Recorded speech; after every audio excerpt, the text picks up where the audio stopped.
Okay, we'll be studying about a concept called vectors today. Vector, what is meant by vector and why do we need to study the vectors? That's our main topic of this particular class, and let us see what is this concept today. So first here, in this concept vectors, we need to study the physical quantity.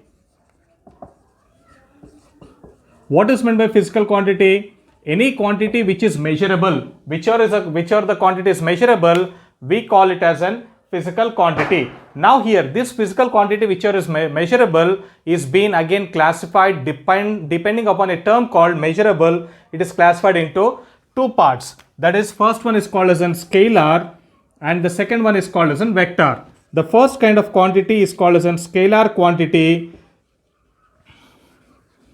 and the second one is called as an vector quantity. So now this physical quantity is divided into two types depending upon its measurable nature. So what is meant by scalar quantity? Scalar quantity is nothing else but these particular quantities will be having only magnitude. These quantities will have only magnitude. What is meant by magnitude? Again, when you talk about magnitude, you are telling about the size of that particular physical quantity. What is the size of that physical quantity is called as a magnitude. It will be having only magnitude. Then how does this scalars have been denoted? The scalars have been denoted by its letter. Any kind of alphabet, we can denote that one. First, let us see the examples. The examples of scalar is what? Length, mass, work. All these are the examples. So now, etc. So how to denote one vector? So now see here, if I write W, so this W is one vector. It's normally denoted by just your normal alphabets. The denotation of a scalar can be done with the help of any alphabet. That is how the vector, this scalar has been denoted. Then next one, coming to the vector. Vector means it is a kind of physical quantity which will be having both magnitude and also direction. This physical quantity will be having, it has magnitude. Magnitude means you are telling about the size. It has got the magnitude or size, and also it will be having direction. It has got direction. So these kind of physical quantities, we call it as an vector quantities. First of all, the scalar and vector quantity is a kind of physical quantity. Now scalar means it will be having only magnitude, whereas a vector will be having magnitude and also direction. So coming to the representation, how to represent this one? The vectors are always been represented by, if P is my vector, it is represented by one arrow mark. So you are supposed to represent a vector with an arrow mark. So this is how you will be representing a vector. So let me take one example. Force, acceleration, velocity, all are the examples of vectors. So now here, if I want to represent a force, so now the example of this force can be represented by F and arrow mark. So this is how you are supposed to represent a vector quantity. So this is a basics which you have studied in your school days. In your school days, you have studied about vectors and scalars. This is about what you have studied in your school days. But here, when you come to this concept of vectors in the this +1 or +2, you are supposed to understand why you are supposed to study this vectors. What is the main aim of studying the vectors? So first, this is a basics about vectors. What is meant by scalar and what is meant by vector. Now my question is, why do we need to study the vectors? What is the main importance of studying vectors, and what has made the vectors concept to come into picture of physics? So see now, if I talk about some physical quantities like displacement, acceleration, velocity, if I'm talking about a displacement of a body, or if I'm talking about a velocity of a particular body or acceleration of a body, depending upon its motion and depending upon its direction, I can tell that that particular body is having some positive displacement or negative displacement, or it is going with a positive velocity or negative velocity. But see now, if let me say if any of the body is moving in a positive x-axis, if it is moving in a positive x-axis, then I can say that if a point A, at this point there is a particle, if this particle is moving in this direction, then I can say that the direction of this particular particle is positive, because this particular particle is going on a straight line along the positive axis, so I can say the direction of this particular particle is positive. And in the similar way, if a particular point, from a particular point A, if your same particle is going in this direction, the negative x-axis direction, then I can say that the direction of this one is negative depending upon the x coordinates. That is the positive coordinate and the negative coordinate. This is how you define the different kinds of physical quantities and its directions depending upon these coordinates. So now, whenever a particle is moving on a straight line, we call this kind of motion as a one-dimensional motion. If a particle is moving on a straight line, we call it as a one-dimensional motion of a particle. So the straight line motion of a particle is called as a one-dimensional motion of a particle. Now, okay, this is regarding the one-dimensional motion of a particle. Then let me assume now here, there is a plane. First of all, what is meant by plane? Plane means if a particle is going in a plane, it means that this particular particle is having two-dimensional motion. It is having a two-dimensional motion. A plane will be always having a two-dimensional motion. Whenever a particle is going in a two-dimensional motion, or else in a space, if you talk about the space means this particular particle will be having a three-dimensional motion.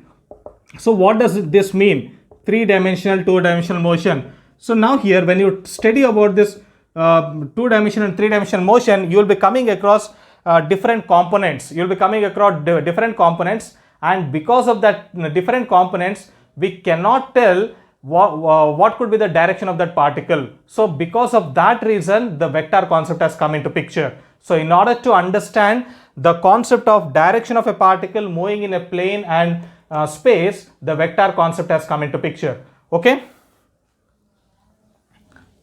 So now let me consider there is a particle. This is my origin. This is your x-axis, and this is your y-axis. Let there is a particle here which has started from the point origin, and it has gone to the point A.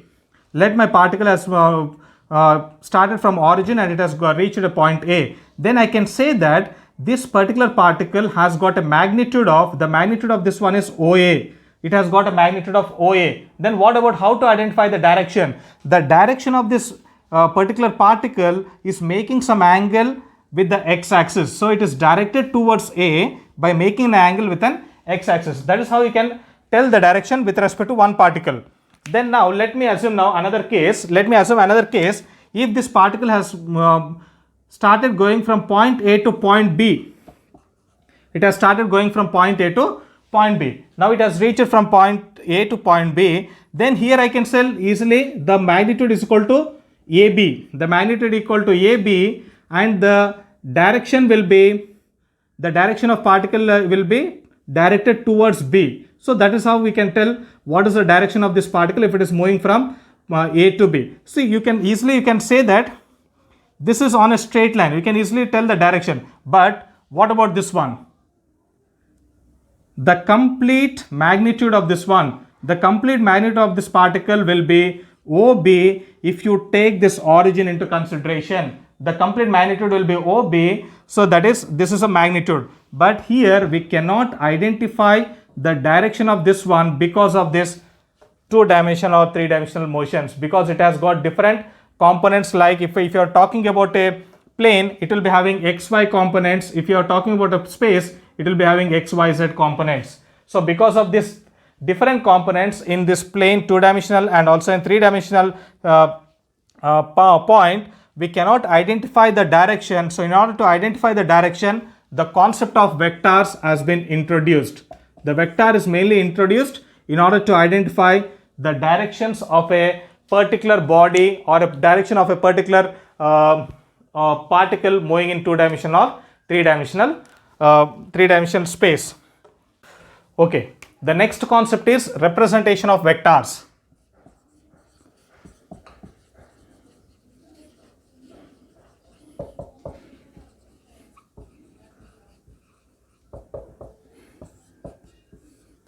Representation of vector. So listen here now, if I am having some vector like this at a point A and point B, let me name this vector as P. Then always keep in your mind the vector will be having a tail. This dot is called as a tail, and this arrow mark, the head of arrow mark is called is a vector direction. So now, then how does to understand the magnitude of this one? The length of this one, the length of this particular vector is denoted as magnitude. The length denotes the magnitude, and the direction of this vector, the direction denotes the head of this arrow mark. The head of this arrow mark will denote the direction. So this is regarding the representation of a vector. So I can write here your vector P equal to vector AB. So this is how you are supposed to represent a vector. A vector will be having an arrow mark on the top. So arrow mark, this head of the arrow mark will indicate the direction, of this particular vector. So now, magnitude of a vector. The magnitude of vector is denoted by the magnitude of vector P. Let me take it as this one. It is denoted by mod of P. The magnitude of vector is always denoted by mod of P. The mod indicates it's the magnitude of that particular vector. Magnitude of this particular vector. And there is another kind of representation even for the vector. Some of the authors, they represent the vector by the bold letters. If the same P, if I write it as bold, the bold letter is also been used to represent the vector.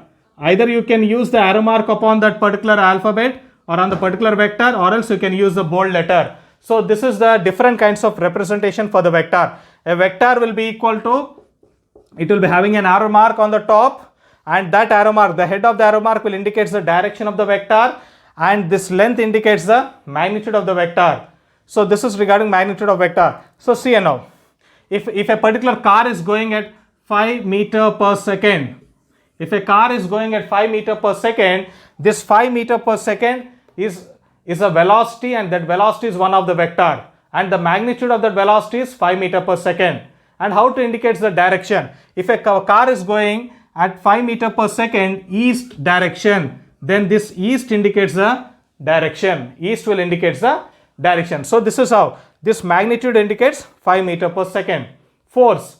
If you are applying some force of 10 newtons, that 10 newtons is the magnitude of that particular vector force, and the direction is nothing else but if you are applying in in the east direction or north direction, that is the direction of that particular vector. If I am trying to push any of the door, then that direction in which are the direction I am trying to push, that will be the direction of the vector, and whatever the force I am applying, like 2 Newton or 3 Newton, that 3 or 2 Newton will indicate the magnitude of that particular vector. So this is regarding the representation of vector, how a vector should be represented.